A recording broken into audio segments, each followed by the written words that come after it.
Wa man ahlul qarami ya Rasulullah. Wahai baginda Rasul, siapakah yang disebut orang-orang yang pemurah? Jibril mengabarkan kepadaku, di langit lagi rame. Kenapa? Innallaha yubahi bikumul malaikata. Allah membangga-banggakan nama-nama kalian di hadapan malaikat-malaikat muqarrabin. Ya. Jadi kenapa kita ini kesetanan?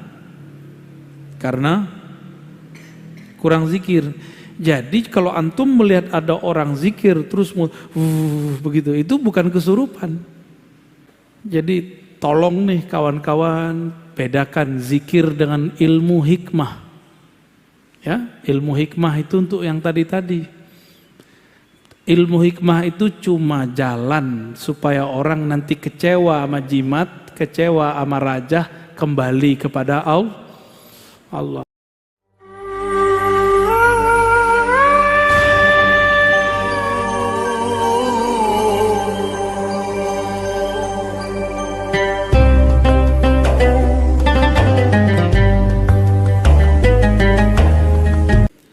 Bismillahilladzi la yadurru ma'a ismihi syai'un fil ardi wala fis samaa'i was-sami'ul 'alim. Bismillahilladzi la yadurru ma'a ismihi syai'un fil ardi wala fis samaa'i was-sami'ul 'alim. Bismillahilladzi la yadurru ma'a ismihi syai'un fil ardi wala fis samaa'i wa huwas sami'ul 'alim. Wa nas'aluka khaira hadzal yawm wa khaira ma fihi wa khaira ba'dah. Wa na'udzu bika min syarri hadzal yawm wa syarri ma fihi wa syarri ba'dah. Amin ya rabbal alamin. Sallallahu ala sayyidina Muhammad. Baik jemaah subuh yang diberkahi Allah, insyaallah kita akan membahas fawaidudz dzikri ijmalan. Faedah-faedah daripada zikir secara umum. Di kitab ini disebutkan sekitar 42 faedah zikir. Sebenarnya sebelum beliau sudah ada imam salafi tapi sufi. Namanya Ibnu Qayyim Al-Jauziyah, nulis kitab Al-Wabil Shayyib, menyebutkan lebih dari 40 faedah zikir. Yang ini versi Syekh Abdul Qadir Isa. Maka untuk beliau, mari kita kirimkan surah Al-Fatihah. Semoga beliau diberkahi di alam sana.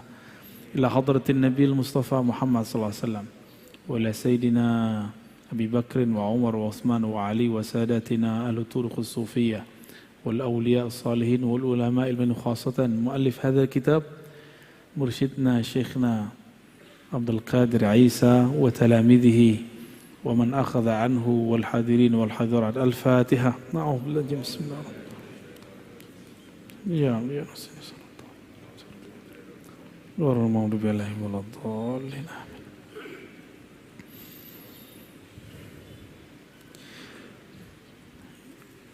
Ini nomor-nomor nanti kita jelasin ya. Faedah zikir yang pertama disebutkan dalam hadis yang sahih riwayat Imam Muslim bahwa setiap orang berzikir akan dikerubungi malaikat. Satu, diliputi rahmah. Rahmah artinya kasih sayang. Itu sebabnya ahli zikir disayangi makhluk di langit dan di bumi. Itu sebabnya ahli zikir tiba-tiba orang sayang aja sama dia. Ya. Kenapa dia disayangi? Karena pemilik langit bumi sayang dia. Semoga kita bagian dari mereka. Amin ya rabbal alamin. Tidak hanya itu, otomatis karena dia bersama pemilik alam yang membolak-balik kolbu, maka kolbunya jadi sakinah. Apa arti sakinah? Tenang. Kolbu itu artinya bergerak. Kusak-kusuk, gundah. Kata orang apa? Gundah gulana. Ente gundah gak? Jomblo. Pasti gundah deh ini tiap malam. Tidur meluk bantal kan. Tapi kalau dia zikir, ada sakinah di kolbunya. Insya Allah. Apalagi namanya viral di langit. Antum gak terkenal di bumi gak apa-apa. Yang penting terkenal di langit. wa zakarahumullah fiman indah. Itu udah berapa tuh? Udah 4 ya. Jadi nanti bisa lebih dari 42 itu. Pertama apa? Malaikat menghubungi, haffat bihimul malaikah. Jadi antum nih sadar atau tidak, kalau lagi majelis ratibul haddar, ratibul attas, istighatsah, zikir pagi sore, baca Quran, itu banyak malaikat yang menghubungi. Ya. Ama kita itu ada malaikat-malaikat khusus. Malaikat itu senang ditambah malaikat-malaikat rahmah. Maka sejauh yang saya perhatikan, nggak ada ahli zikir itu yang miskin. Apa yang dia butuhkan, yang dia perlukan, Allah tunaikan. Meskipun terlihat hidupnya susah, tapi hatinya tidak susah. Miskin ini kan konsep berpikir.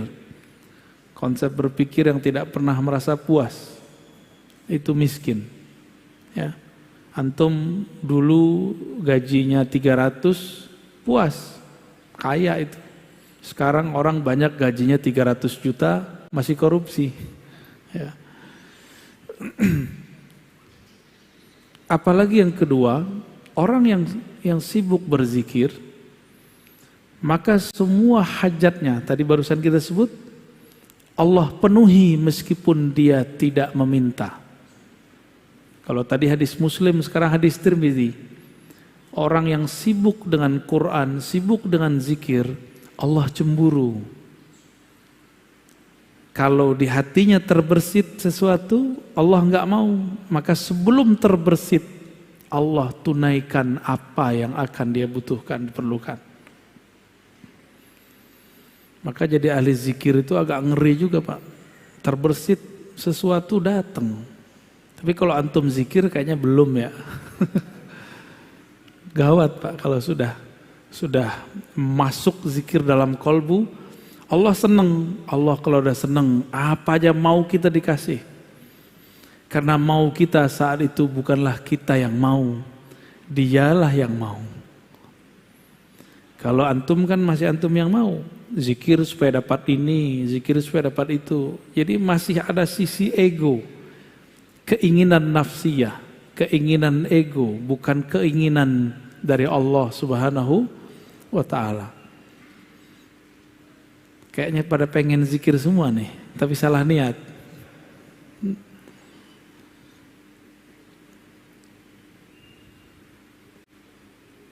Ini banyak terjadi pada ulama-ulama terdahulu sampai hari ini.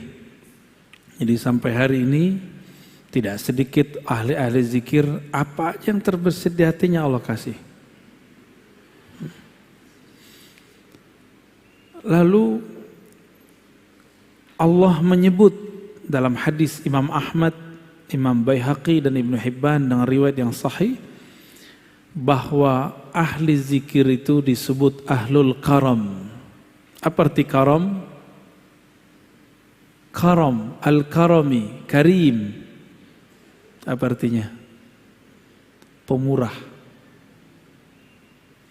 mulia. Ya. Allah Subhanahu wa ta'ala mengatakan, saya'lamu ahlul jam'il yawm man ahlul karam. Pada hari kiamat akan dikenal siapa yang disebut ahlul karam. Faqila wa man ahlul karami ya Rasulullah. Wahai baginda Rasul, siapakah yang disebut orang-orang yang pemurah? Nabi mengatakan ahlu majalis dzikri fil masajid. Orang-orang yang suka berzikir di masjid, masjid. Inilah dalil kita nanti ada masanya akan menghidupkan majelis zikir. Selain majelis taklim, ini kan taklim. Nanti ada masa kalau sudah muncul halnya, kita nanti zikir bersama-sama di masjid. Insya Allah ya. Karena ngaji-ngaji aja dulu ya, biar mantep dulu, jangan zikir dulu. Jadi kita berzikir dengan ilmu, bukan dengan nafsu pengen begini dan begitu. Itu maksudnya ya.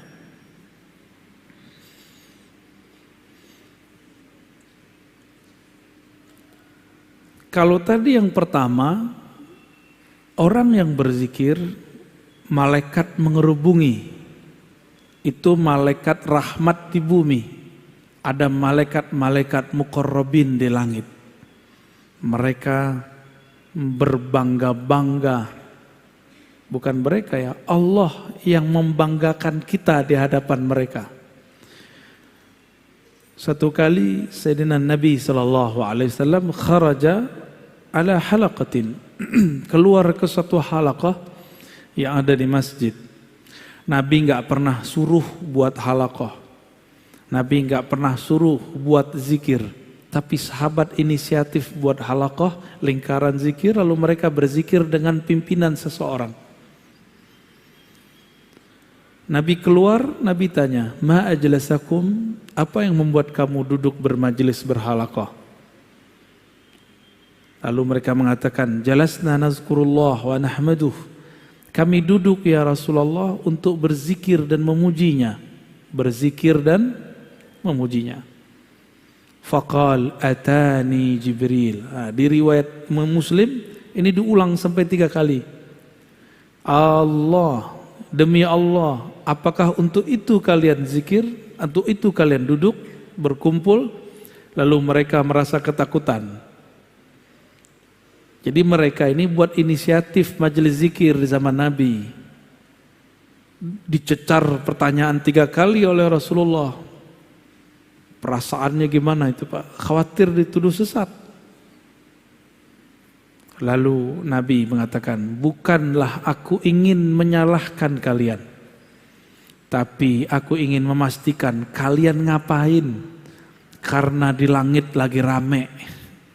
Atani Jibril, Jibril mengabarkan kepadaku, di langit lagi rame. Kenapa? Innallaha yubahi bikumul malaikata. Allah membangga-banggakan nama-nama kalian di hadapan malaikat-malaikat muqarrabin. Jadi orang-orang yang suka membuat majelis zikir, masyhur dia di langit. Maka dulu siapa? Almarhum Ustadz Arifin Ilham, almarhum Ustadz Fulan, udah banyak dari dulu. Itu namanya diharumkan. Tapi kalau sekedar nama harum, kalau nggak rajin zikir nggak harum lagi. Maka harus mengenal jalur pintas, harus kenal siapa yang dizikirkan.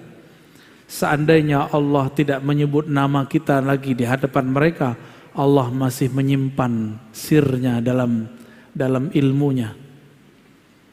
Ya. Jadi lebih tinggi ma'rifat. Zikir itu ada 2. Zikir menyebut, zikir mengingat. Nah, mengingat itu mesti ma'rifatullah, kenal Allah Subhanahu wa ta'ala. Kalau zikir menyebut rata-rata cuma cari pahala.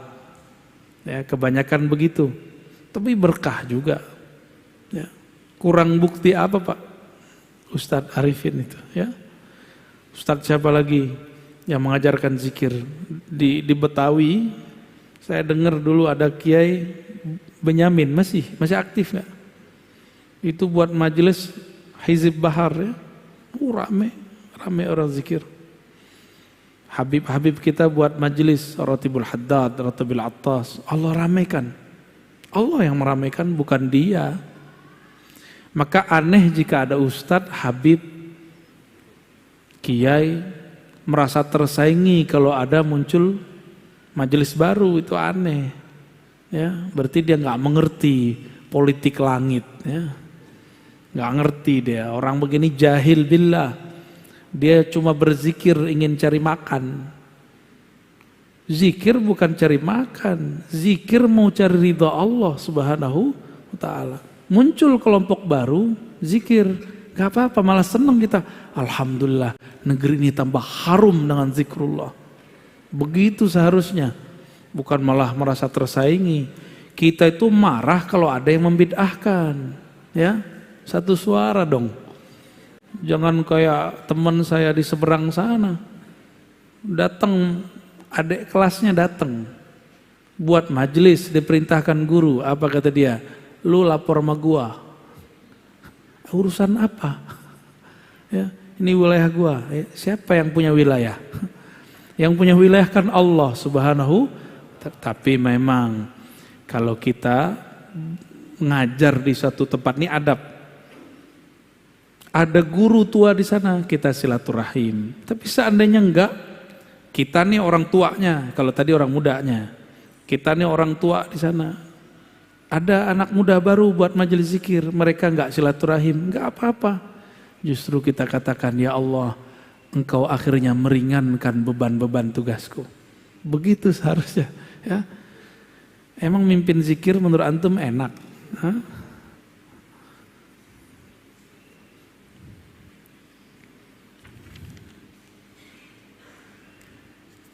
Orang yang berzikir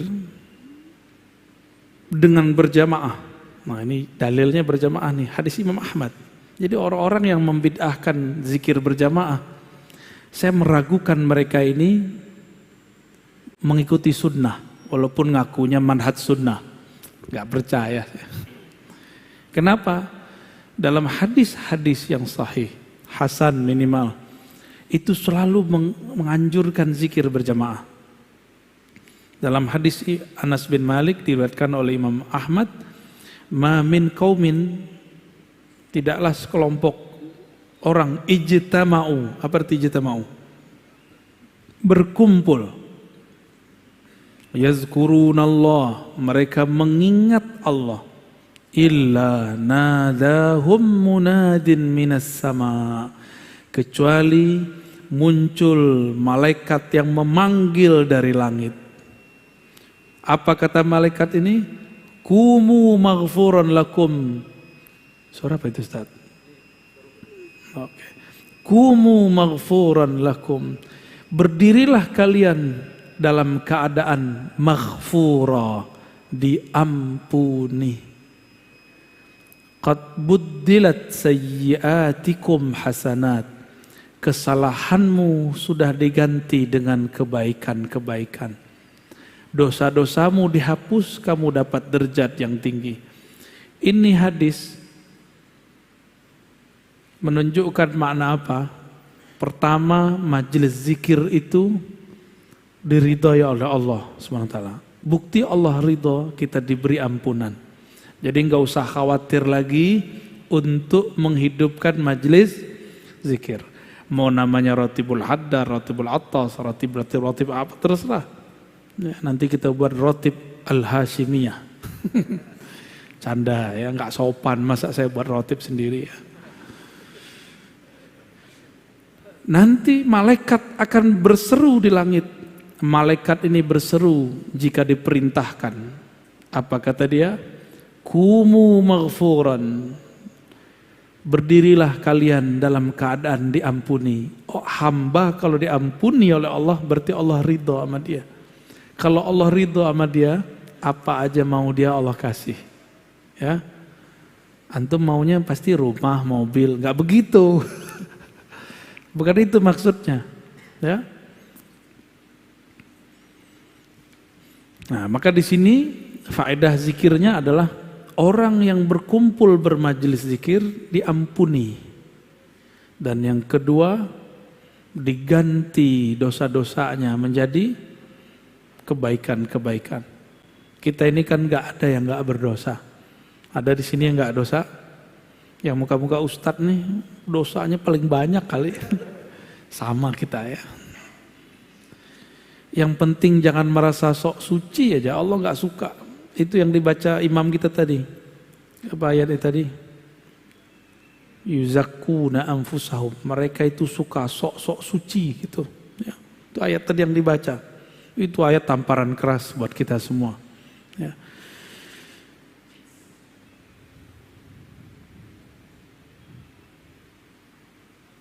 Terjadi dialog antara sahabat dan Nabi.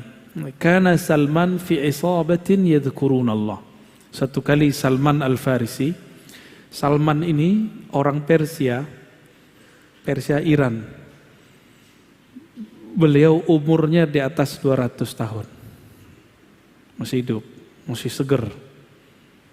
Kalau di riwayat Imam Zahabi 250 atau 350.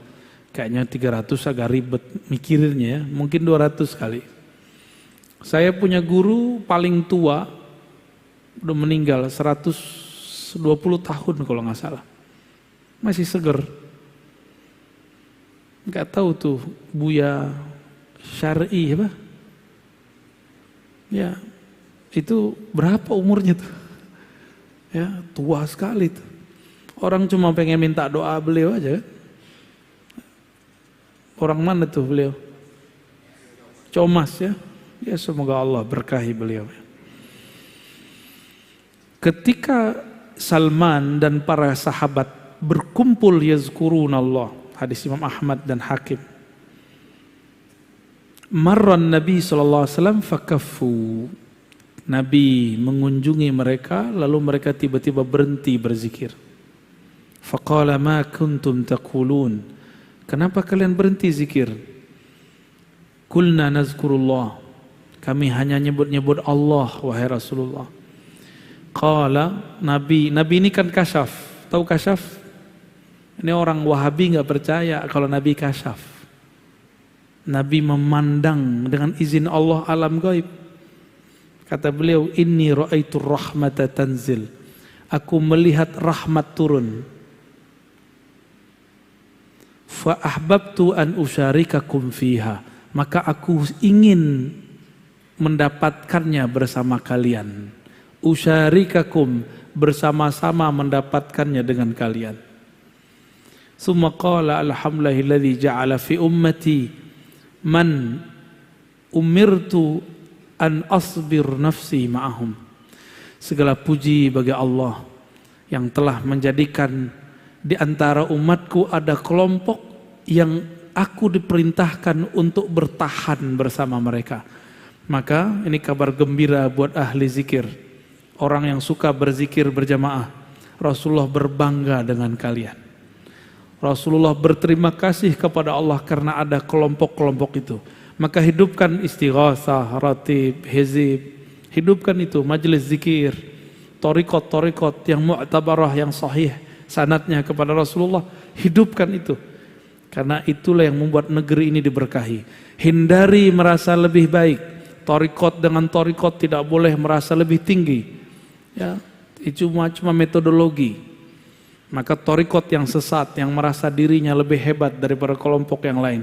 Ya, boleh merasa torikot kita bagus, tapi tidak boleh merasa lebih baik dalam artian lebih sahih, lebih benar, yang lain nggak benar. Nah itu bid'ah itu ya. Ibnu Qayyim menyebutkan 100 macam zikir. Ya, lebih. Pertama, manfaat zikir ya. Annahu yutridu syaitan wa yuqmi'uhu wa yuksiruh. Orang kalau berzikir, maka syaitan tertolak. Ya. Jadi kenapa kita ini kesetanan? Karena kurang zikir. Jadi kalau antum melihat ada orang zikir terus begitu, itu bukan kesurupan. Itu namanya hal, apa namanya? Atau wujudan. Dia berteriak lagi zikir, itu bukan kesetanan. Atau antum melihat ada orang zikir keras, la ilaha illallah, itu nggak apa-apa. Itu hal yang terjadi sama dia. Cuma kalau saya senengnya sekarang zikirnya lembut. Kalau dulu masa masih muda banget, sekarang muda biasa. Dulu masih muda sekali, saya senang zikir keras. Bahkan kami seminggu itu ada 3 kali majelis zikir keras. La ilaha illallah, begitu. Kepalanya udah kemana-mana itu. Ada kawan kita yang sudah guling-guling, nangis menyebut nama Allah. Allah, Allah, itu rindu kepada Allah Subhanahu wa Ta'ala. Enggak apa-apa itu. Cuma jangan di tempat yang orang belum mengerti tentang itu. Kayak di masjid ini kan belum terbiasa. Ini kan masjidnya masjid mu'alaf juga nih. Dulunya jangankan itu, kunut aja susah di sini ya. Imam mau kunut aja disogok dulu biar gak kunut ya. Tanya nih sama imamnya ya. Annahu yurdir rahmana azza wa jal. Orang kalau zikir Allah ridha. ada yang lebih tinggi dari ridha Allah. Antum kalau sudah diridhai Allah, mau ke langit ketujuh boleh, mau masuk surga boleh, tapi mati dulu. Yang ketiga, ayuzilal hamma wal ghamma anil qalb. Kenapa ada orang gundah gulana? Karena zikir tidak masuk menjadi benteng dirinya. Maka syaitan itu kan mengalir di seluruh darah. Bisa setan. Cuma syaitan tidak sanggup masuk ke jantung. Namun karena darah sudah kotor, itu darah yang masuk bekas dia. Itulah yang membuat kolbu kita gundah. Jadi zikir rutin, zikir itu gak usah banyak-banyak. Zikirnya yang rutin, pagi, sore, ba'da sholat. Dirutinkan terus begitu. Nanti akan muncul cahaya, berlapis cahaya. Begitulah terus. Lama-lama dia kuat. Jangan langsung sekali hantam 70.000. Ya boleh juga kalau sering. 70.000 itu bulanan, mingguan. Misalnya kita buat majelis khatam 70.000, sekali seminggu boleh. Jangan sekali setahun 70.000-nya. Ya. Yang keempat, annahu yujlibu lil qalbil faraha was surura wal bast. Orang yang zikir, maka di kolbunya ada kebahagiaan. Yajlib, dapat menarik energi bahagia. Ya, orang-orang yang murung ini kurang zikir, ya. Ini wajah-wajah galau ini kurang zikir ini, ya. Kebanyakan nonton YouTube. Annahu yunawwirul wajha wal qalb. Orang kalau zikir karena kolbunya berseri-seri, wajahnya pun berbahagia. Ya. Walaupun air matanya menetes, tapi dia menetes dengan kebahagiaan. Emang bisa nangis tanda bahagia? Bisa ya? Coba ibu-ibu itu waktu dulu nikah nangis. Kita tanya, kamu sedih neng? Enggak, aku bahagia. Jadi ada tangisan bahagia. Annahu yuqwil qalba wal badan. Orang ahli zikir itu kuat kolbunya dan badannya. Jadi antum yang sakit-sakitan mulu, dikit-dikit capek, itu kurang zikir. Karena kalau zikir, kolbunya tenang. Orang kalau zikir, kolbunya tenang. Kalau kolbunya tenang, maka badannya akan stabil, imunnya oke. Ya. Ini kesukaan antum nih ya. Zikir itu menarik rezeki. Annahu yajlibur rizqa.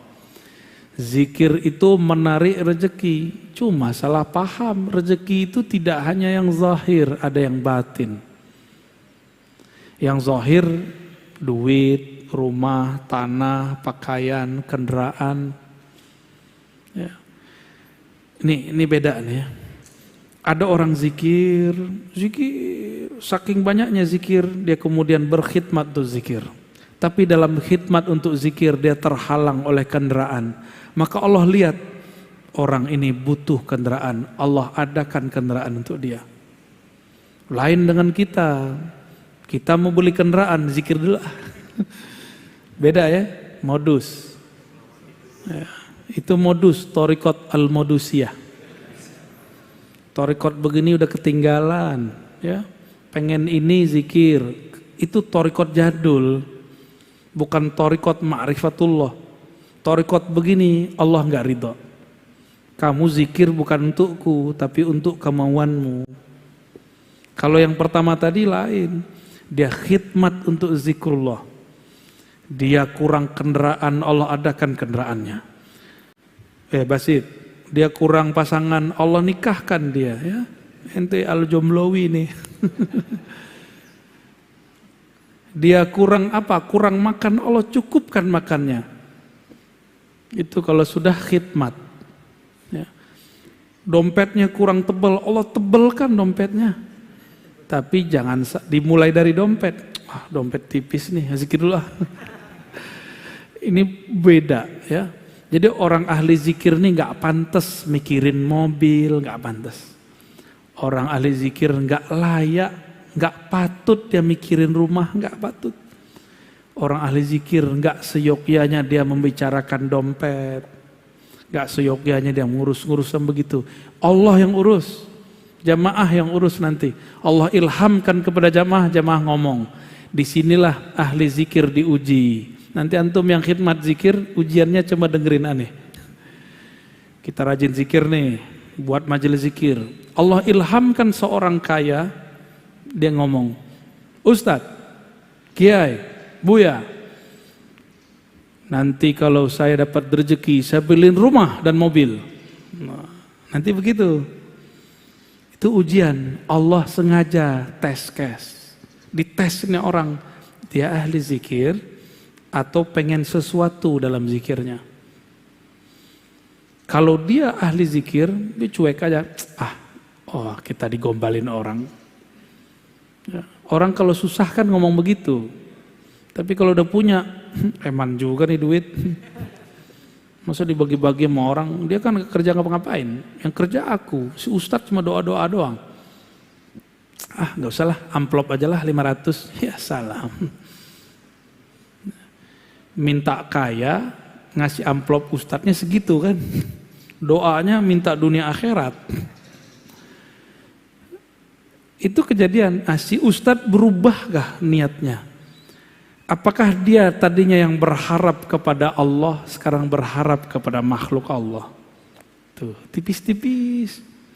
Kalau lagi zikir yang kebayang amplop, nah, orang kaya, atau ketika zikir teringat Allah yang maha memberi zikir.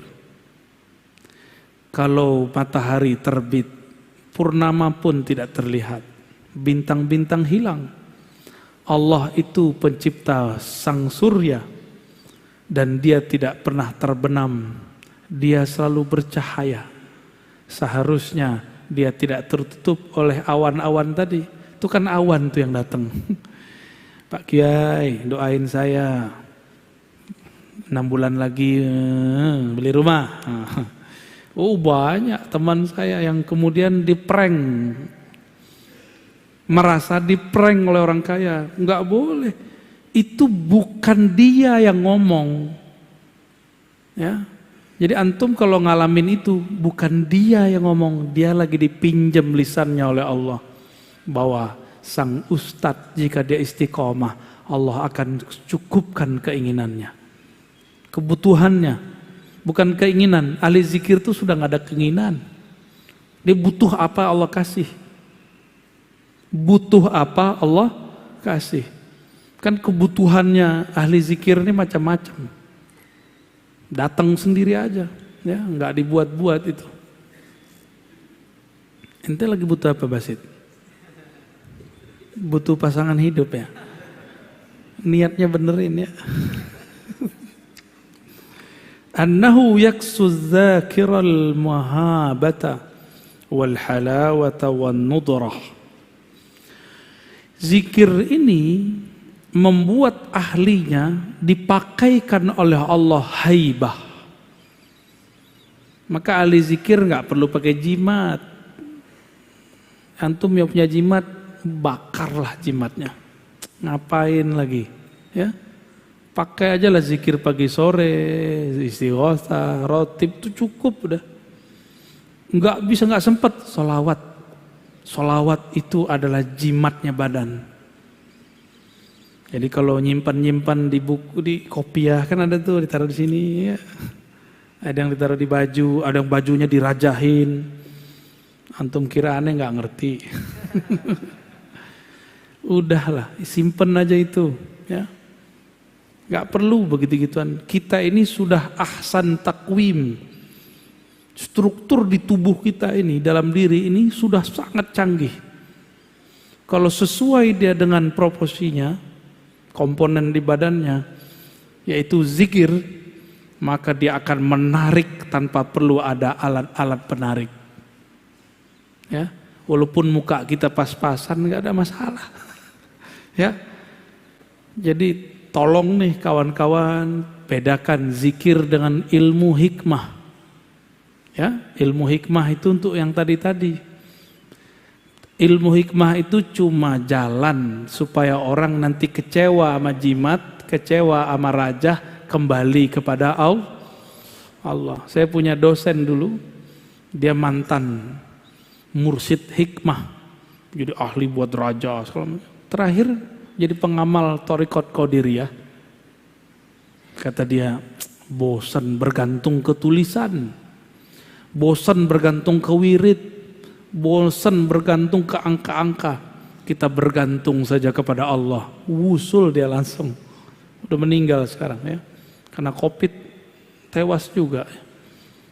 Alhamdulillah dia meninggal dalam keadaan cinta kepada Allah dan Rasulnya. Orang yang ahli zikir dibuat manis oleh Allah. Ayaksual halawah. Dibuat menarik oleh Allah.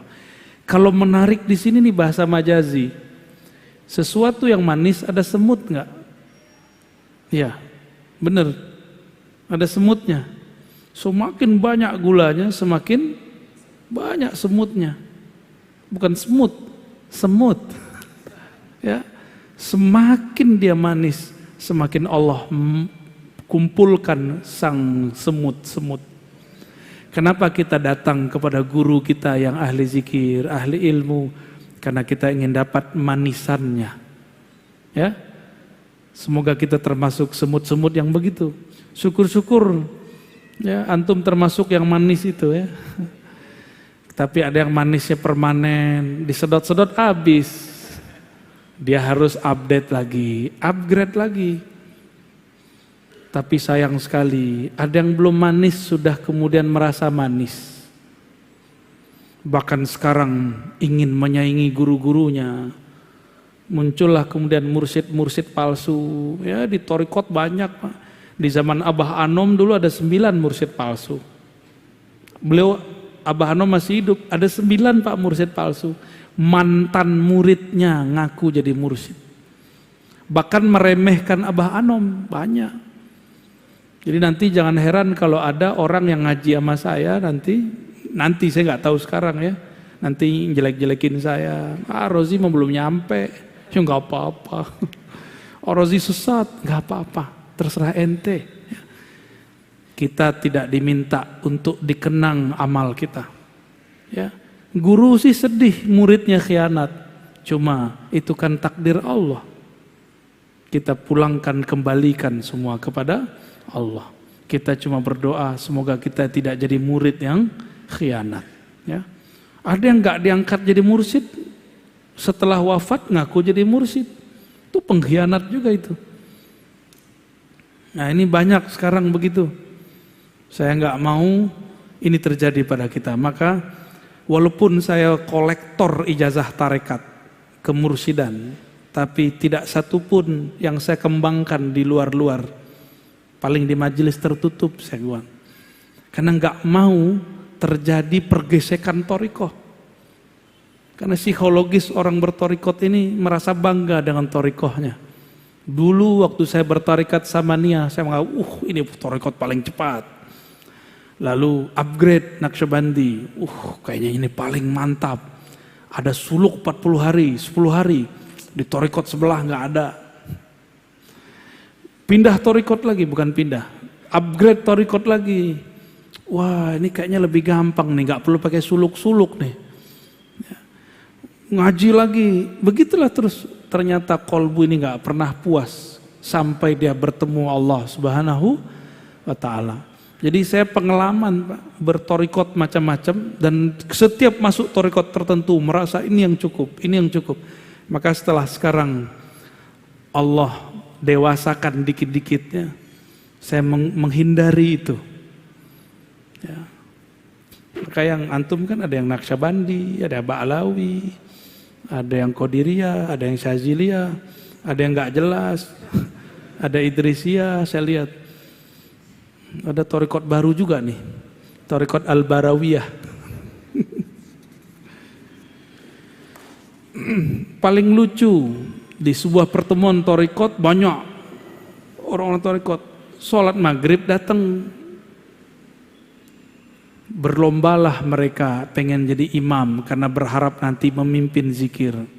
Dipimpinlah oleh salah satu orang thariqah, yang thariqah lain marah, bid'ah, thariqah kita beda. Tuh ngapain ente begitu ya? Padahal seharusnya dinikmati aja, mau di depan pakai apa zikirnya, ikuti.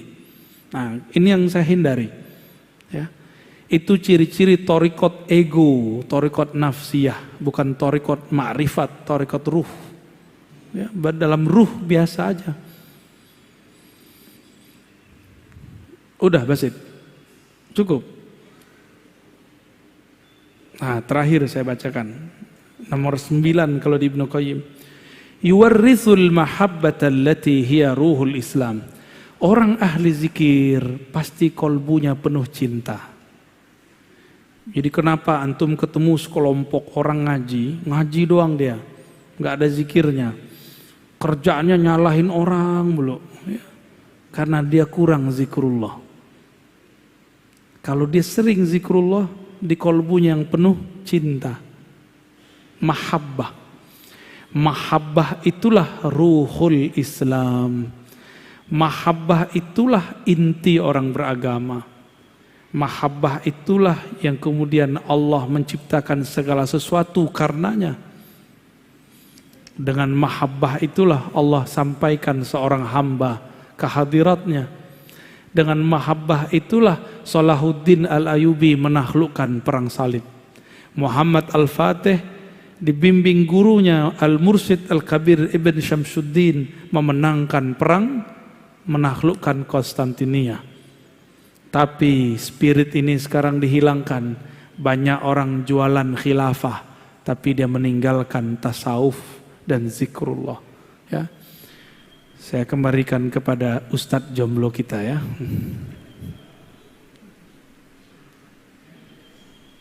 Alhamdulillahirrahmanirrahim. Terima kasih Buya atas materinya. Sedikit Buya ingin bertanya, bicara tentang zikir, ada zikir fida atau zikir tebusan. Itu Buya sedikit tahu, tolong penjelasannya Buya.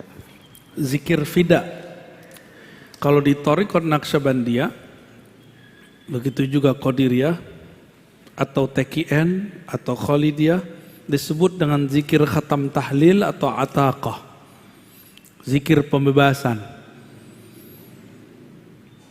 Dalilnya banyak ya. Man qala la ilaha illallah dakhalal, man kana akhiru kalami la ilaha illallah dakhalal jannah. Siapa yang akhir kalamnya la ilaha illallah masuk surga. Lalu supaya dapat hak la ilaha illallah, Imam Ad-Dusuqi, Imam As-Sanusi menjelaskan dalam kitab mereka, kitab akidah Sunusiyah, Dusuqiyah, disebutkan faidah zikir 70.000. Disebut zikir itqun minan nar, membebaskan hamba dari api neraka. Ya. Itu disebut zikir fida. Nah, namun Imam Ibn Arabi punya zikir fida yang lain dengan sholawat. Imam Syafi'i zikir fidanya 4.000 kali khatam Quran. Kalau saya nggak banyak-banyak, Pak. Zikir fida itu zikir ma'rifatullah. Kenali yang engkau sebut, maka engkau diselamatkannya. Selesai. Masalahnya kenalnya gimana? Ya. Cukup. Para jamaah ada yang ingin bertanya?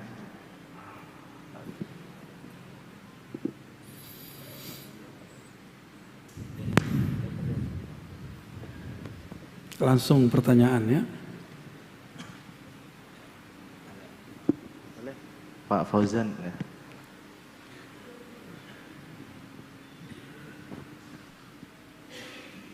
Assalamualaikum warahmatullahi wabarakatuh. Assalamualaikum. Alhamdulillah. Buya, saya ingin sedikit bertanya tentang zikirnya para anbiya, seperti zikirnya Nabi Adam alaihissalam, Rabbana zalamna anfusana wa illam taghfir lana wa tarhamna lanakunanna minal khasirin. Ya. Kemudian zikirnya Nabi Yunus alaihissalam, la la ilaha illa anta subhanaka inni kuntu minadh dhalimin. Ini zikir yang harus diawali dengan bimbingan guru atau cukup dengan mahabbah kepada para anbiya Allah. Baik, sekian. Dulu ada Syekh Abdul Somad Al-Falimbani Al-Makki Al-Madani. Beliau lama di Mekah, lama di Madinah. Waktu di Madinah beliau dapat ijazah kemursyidhan dari Syekh Al-Kutub Al-Syahir Muhammad Ibn Abdul Karim As-Sammani. Thariqahnya Sammaniyah. Thariqat Sammaniyah itu gabungan dari Qadiriyah dan Khalwatiyah, Naqsyabandiyah, Anfasiyah dan beberapa thariqah yang lain. Beliau mengajarkan kepada Syekh Abdul Somad, zikir itu ada yang umum namanya zikir hasanat. Kapan aja boleh. Karena cinta. Ada zikir yang darajat. Apa arti darajat? Berzikirnya dengan teknik tertentu, kaifiat tertentu, ijazah tertentu. Kenapa begitu? Frekuensi kolbu kita tidak sama dengan kolbu Rasul Sallallahu Alaihi Wasallam. Para nabi seperti Nabi Yunus, Nabi Adam, mereka itu nabi, kita bukan. Supaya kolbu ini dapat mengikuti kolbu mereka, maka ada namanya kaifiyat. Kaifiyah bahasa kitanya tata cara. Tapi AC disebut bahasa Arabnya mukayyif. Apa bahasa Inggrisnya? Air conditioning apa? Ya, pengkondisi udara gitu kalau diterjemahkan. Maka kaifiyat itu dalam bahasa psikologi disebut conditioning sebelum zikir. Ini yang mahal dalam thariqah. Jadi apa yang membuat zikir thariqah bisa bertahan, bisa berbeda dengan zikir orang biasa, ustadz yang tidak berthariqah? Orang berthariqah itu punya conditioning. Misalnya gini, la hadratin nabi al-fatihah gitu ya. La ila ruhi, itu semua namanya conditioning. Mengkondisikan kolbu supaya siap mengikuti zikir. Supaya pikiran ikut kolbu, bukan kolbu ikut pikiran. Ini ciri-cirinya kalau kolbu ikut pikiran apa? Kalau lagi zikir, pikirannya melayang, mi'raj. Ya. Tapi kalau kita kondisikan kolbu dengan baik, akal dengan baik, akalnya ngikut kolbu. Yang jadi imam kolbu. Tinggal Bapak pilih yang mana. Untuk kalau lagi di motor, di mobil, di bus, di kereta, kita zikir hasanat umum. Tapi kalau kita lagi di atas sajadah, gunakan kaifiat. Disebut zikir darajat. Zikir yang dengan zikir itu Allah angkat nanti. Kira-kira begitu ya. Silakan diamalkan.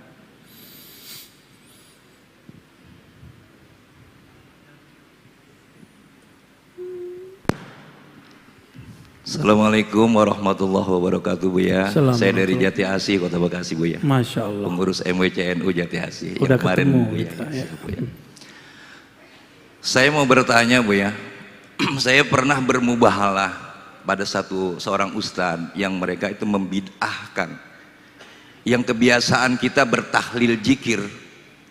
Lalu dia sedang berceramah, saya bilang begini dalam hati saya, ya Allah, kalau memang dia membid'ahkan kebiasaan kami yang suka tahlil dan zikir, ya Allah, kalau memang tahlil dan zikir ini bid'ah, biar saya yang mati atau dia yang menduduh itu. Kebetulan 1 bulan dia meninggal, Buya, habis sholat subuh gitu. Nah ini hukumnya apalah, Buya, gitu kan? Izin jawabannya, Buya. Assalamualaikum warahmatullahi wabarakatuh. Ngeri kali. Panglima Banser ya. Mubahalah itu sebaiknya dikurangi ya. Karena mubahalah itu menunjukkan perbedaan yang sudah tidak dapat disatukan. Saya kalau ketemu begitu saya menghindar, takut mubahalah itu terjadi. Berarti ini sudah nggak bisa disatukan. Malu di hadapan Allah Subhanahu wa taala. Bukan berarti saya takut mubahalah. Emang kita takut bersumpah dengan nama Allah? Enggak, ini nama terlalu berat.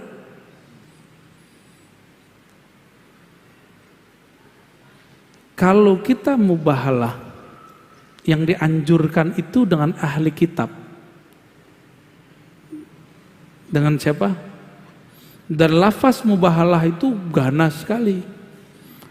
Nabtahil, kami bersumpah.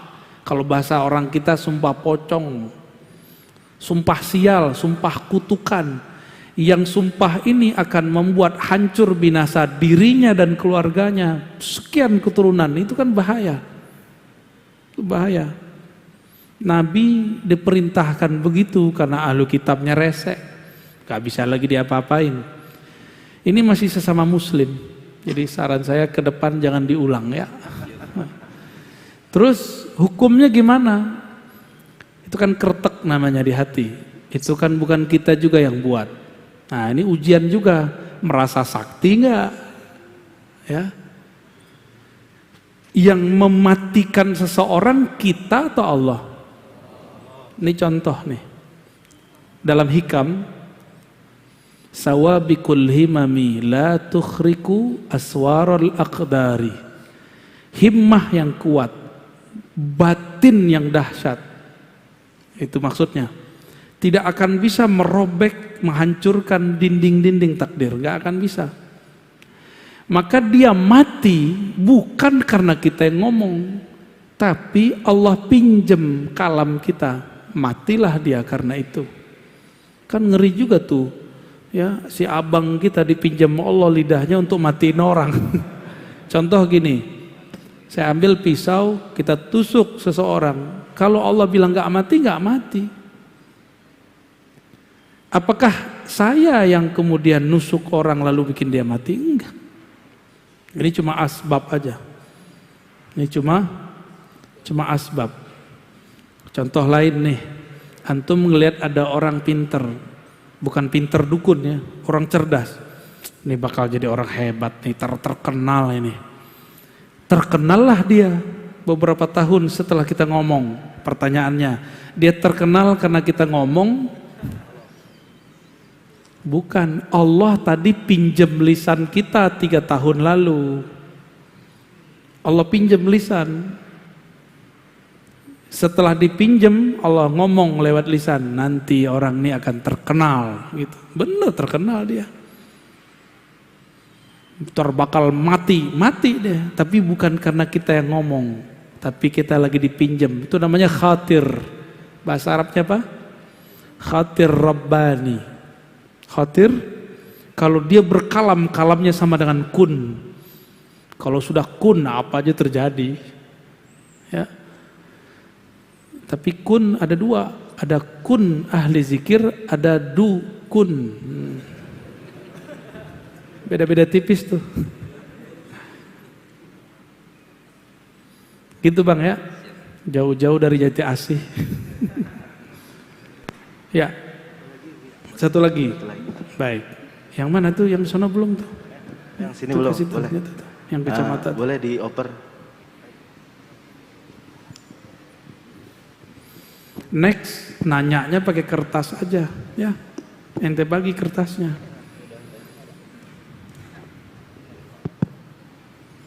Assalamualaikum warahmatullahi wabarakatuh, Bu ya. Assalamualaikum. Saya Tamrin dari Sepatan, Tangerang. Ya. Izin bertanya tentang tarkud dunia, tarkul makhluk, dan salah satunya dengan terakhir itu tarkus syaiton. Saya lupa satu laginya. Perjalanan untuk menuju ke sini, bukankah itu melalui ranah tarbiyah dari guru-guru kita gitu Ustaz ya? Pertanyaannya adalah untuk kita atau saya pribadi yang kaum awam itu, seperti apa tarbiyah yang paling mudah untuk dimulazamah untuk yang seperti ini Ustaz? Demikian, Assalamualaikum warahmatullahi wabarakatuh. Waalaikumsalam. Al-mar'u ala dini khalilih. Begitu kan hadis yang kita sudah hafal. Seseorang itu dinnya, agamanya, akhlaknya, paradigmanya akan terbentuk dari khalilnya. Siapa yang jadi teman dekatnya? Bisa jadi mursyidnya, kiainya, komunitasnya. Ya. Kita ini sebenarnya boleh punya apa aja, Pak. Bapak boleh punya rumah 1000. Punya cincin di semua tangan lengkap. Ngeri juga ya. Mau punya apa aja boleh, yang penting gak masuk ke dalam kolbu. Ini masalahnya. Ciri-cirinya apa? Gak susah kalau ngasih orang. Dia kalau ngasih gak ngerasa dikurangi. Dan tidak merasa memiliki. Hanya merasa dipinjamkan Allah. Nah, ini yang berat, saya aja belum berhasil itu Pak. Tapi sedang berlatih. Kita berlatih. Ini yang disebut zuhud hakiki. Zuhud hakiki ketika selain Allah ditalak 3 dari kolbu. Bukan berarti kita kemudian bukan dengan dunia. Jadi saya ulangi, Bapak boleh punya kendaraan sebagus apapun, banyak-banyak boleh, bagi-bagi kita lah ya. Boleh apa saja, tapi jangan mobil itu masuk ke kolbu. Inilah anehnya, mobil masuk rumah nggak muat, tapi masuk kolbu muat Pak. Aneh ya? Cirinya apa? Antum sholat kepikiran mobil nggak? Tuh muat ya. Rumah, apalagi kepikiran pasangan, anak, kerjaan, itu semua yang membuat Allah tidak ridho. Allah itu pecemburu. Coba istrinya kalau cemburu marah-marah mulu kan? Istri kita lihat di kolbu kita ada selain nama dia. Kecuali istrinya sudah faham bahwa suaminya boleh menikah 4. Ya, kadang-kadang kan nggak mau faham. Tapi sefaham-fahamnya pasti dia cemburu. Pasti cemburu. Aisyah aja yang sehebat itu cemburu. Ya. Ummu Salamah aja cemburu sama Aisyah. Kan mereka ini 2 grup istri Nabi. Ada partai Aisyah, ada partai Ummu Salamah. Ada yang di luar itu namanya Zainab binti Jahash. Gak mau udah ikut. Urusan kalian. Saya ini dinikahkan Allah, akadnya langsung dari langit. Saksinya Allah dan Rasulnya. Kata Zainab binti Jahash, nggak mau ribut-ribut sama Aisyah dan Ummu Salamah. Karena bagi dia cukuplah Allah yang mengakatkanku, udah cukup itu bagiku. Berarti cintanya aku, cintanya Rasul dari Allah. Sedangkan Sayyidah Hafsah, Sayyidah Aisyah dan Ummu Salamah, mereka masih merasa harus namaku yang dominan di kolbu Nabi, kira-kira begitu. Maka Nabi kemudian bermunajat, ya Allah, untuk membagi badan aku sanggup, untuk membagi harta aku sanggup, haza fima amlik, tapi untuk membagi hati aku tidak sanggup, engkaulah yang maha sanggup. Jadi adil di dalam itu bukan adil secara kolbu, nggak mungkin, adil secara fisik dan materi. Nah, kembali ke yang tadi, itu urusan rumah tangga nggak boleh masuk ke kolbu. Nggak boleh masuk. Itu sebabnya ketika Sayyidina Umar melihat anaknya Abdullah bin Umar nikah dengan perempuan, itu lupa ngaji dia. Nggak masuk majelis lagi. Umar bilang, cerain. Umar kan begitu Pak. Umar itu mursyid Rasulullah, lalu Abu Bakar Umar, mursyid ketiga di zaman itu. Asistennya Rasul. Kata Abdullah bin Umar, aku masih cinta Pak. Cerain. Aku masih cinta Pak. Cerain, kalau enggak saya bawa ke Rasul. Disidang di depan Rasul. Akhirnya kata Nabi, Abdullah, sudahlah, ikutin ayahmu. Karena ayahnya dapat izin berbicara dengan Allah. Bahwa anaknya ini kalau lama-lama sama istrinya tidak akan menjadi baitul ilmi, rumah ilmu.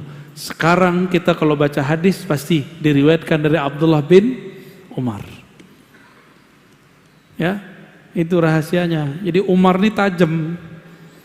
Benarlah kata orang Arab, al-ilmu maqtu'un baina fakhizail mar'ah.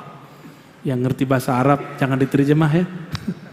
Ilmu kadang terhalang kalau orang belum bisa memilah-milih ketika dia menikah. Ya. Ketika belum bisa memilah-milih. Jadi kalau udah mateng baru ya. Kalau ente udah kematangan Basit. Cukup ya? Buya, satu Apa lagi terakhir Buya, terakhir. Ada pesan dari Bapak Andi dari Pasar Kemis. Apakah jika ingin masuk thariqah itu dengan cara keinginan sendiri boleh Buya? Atau dengan sholat hajat terlebih dahulu?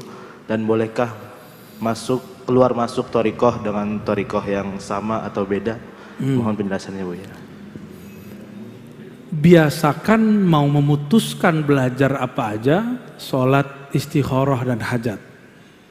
Karena ciri-ciri orang-orang yang sukses, min sa'adatil mar'i, ya, ciri-ciri orang yang sukses dalam hadis Tirmizi dan Ahmad, dia banyak istikharah. Istikharah itu meminta Allah yang milih, bukan kita yang milih. Ya, apalagi berthariqat, kawin aja, nikah aja kita beristikharah. Jadi istikharah bukan hanya mau nikah, untuk teman hidup, teman tidur, teman makan, teman jalan. Untuk teman menuju Allah mesti istikharah. Ya. Terus boleh nggak keluar masuk thariqat? Ya silakan. Emang thariqat artinya apa? Jalan. Jalan itu untuk ditempuh, bukan untuk dipeluk-peluk. Wah, saya tinggal di jalan aja deh gitu. Maka thariqat Naqsyabandi, Qadiri, Idrisi, jangan itu diberhalakan. Jangan tinggal di tengah jalan, nanti dilindes orang. Orang udah nyampe usul kepada Allah, dia masih bangga, saya Naqsyabandi, saya Qadiri, saya Idrisi, saya Syazili. Mau sampai kapan ente ngomong begitu? Di zaman Rasul kan gak ada Qadiriyah, Naqsyabandiyah, Idrisiyah, Tijaniyah, gak ada. Yang ada cuma Al-Muhammadi, Nabiuna Muhammad sallallahu alaihi wasallam. Maka thariqah kita enggak boleh menghalangi kita kepada Allah. Thariqah itu seharusnya membuka jalan kepada Allah. Jadi kalau kita bilang, saya pakai jalan ini, kamu boleh pakai jalan yang lain. Keluar masuk enggak apa-apa. Tapi keluar masuklah dengan istikharah dan musyawarah. Jangan pakai nafsu. Ya. Dan gak ada jaminannya ustadz terkenal itu lebih usul dari ustadz gak terkenal. Banyak kok mursyid-mursyid mastur tidak terkenal, tapi orang kalau dididik oleh beliau bisa sampai ke hadirat Allah Subhanahu wa ta'ala. Cukup ya?